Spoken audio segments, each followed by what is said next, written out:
Ariel Helwani, post-fight at UFC. Ariel, is that camera big enough to take in the largest arm in Westland, Oregon that has found its way to Houston, Texas? Because that thing looks a little bit small. Yeah, I think it is. All right, well, then we can continue. Chael, it's been a long road. It's been a long time between wins and a long time between fights. How does it feel to finally be back on track as you do your Jesse the Body here? To be back on track, listen, you know, I do the best I can. These guys are tough guys. Brian Stan's no different. He hit me hard in the body. Man, it hurt. I can still feel it. You know, all these guys are tough.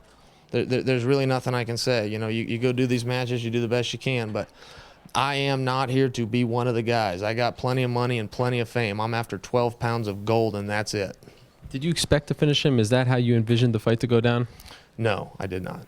So what did you think of the way he fought you? Because a lot of people throughout the week, it seemed as though the tide was turning in his favor. People were now saying, you know what, Brian Stan's ready for Chael Sonnen and he might finish him. And then obviously you did so well out there and you finished him. What do you think of his performance? Well, you know, look, I think he does a fine job. I can't tell you a lot about those matches. I'm one of those guys that's got to go back and rewatch it. I don't fully know what happens. I got to go rewatch them. But I found the submission and you know, it worked out well, but I don't know about those matches. And these guys, as much as I respect them and appreciate them, I got one guy in my sights. I can't stand him. He keeps me up at night, and I'm going to take care of him Super Bowl weekend. We'll talk about that in a second. Just curious about ring rust. Did you feel a little out of it in the early stages of the fight?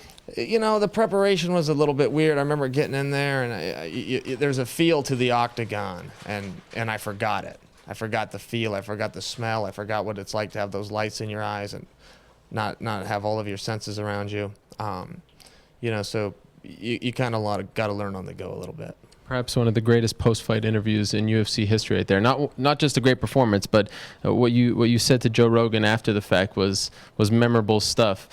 You put it out there. You told Anderson that you want to fight him, and not only do you want to fight him, if you do lose to him, you will walk away from the UFC. If he loses, you want him to leave the division. Why the division? Why not leave the UFC? Why don't you want to get rid of the guy? Because he's a coward, and I don't think he'd accept, and you got to play by a coward's rules sometimes. I'm trying to lure him into a fight, so I got to stick that carrot out there, something that I think he'll do. Now, do you think he'll take the carrot?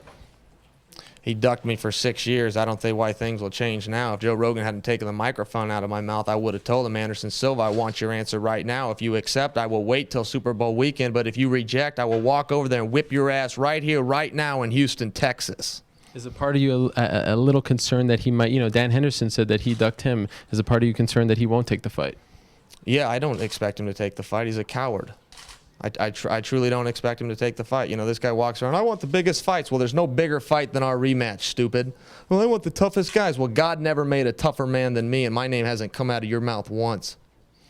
The loser leaves town match is a classic one. Why are you so confident putting your career on the line here? Oh, I don't ever have confidence, buddy. I'm a gambler. I let it ride. I don't have confidence. That's what bullies do. Anderson's a bully. He's the one with the confidence, picks on people he knows he can beat. I don't know if I can beat any of these guys, and that's why I walk out there. Did you see that video of him dancing and singing with Justin Bieber? No, I didn't. Did he really? Yeah. I have seen Anderson dance, and I will tell you, he's got some pretty good moves. Right. You're impressed. He's a pretty good dancer. I will give him that. I caught him in a club one time dancing and was like, you're a pretty good dancer. You were at a club with Anderson Silva at the same time? Well, he came to Portland, Oregon. It was my hometown, yeah. But he can move a little bit. I remember you saying if he ever came to your hometown that he'd get kicked out, that he'd get beat up. Oh, he had to drop his pink T-shirts, crooked hats, and earrings off at the front desk like a clubhouse. That's the only way I can assure his safe passage.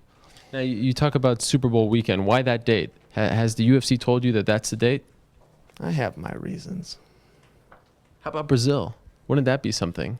I think they could do a 100,000-seat stadium, you versus Anderson in Brazil. Does that even interest you? No, that does. That really does. And if they sell 100,000 tickets, I hope they collect them all. I hope they put them in a nice ball, turn them sideways, and shove them straight up their ass. That's what they can do with the Brazilian crowd. We're going to Las Vegas, Nevada, Super Bowl weekend, the biggest rematch in the history of the damn business. Chael Sonnen, true champion, versus Anderson Silva, the guy that wears 12 pounds at 10.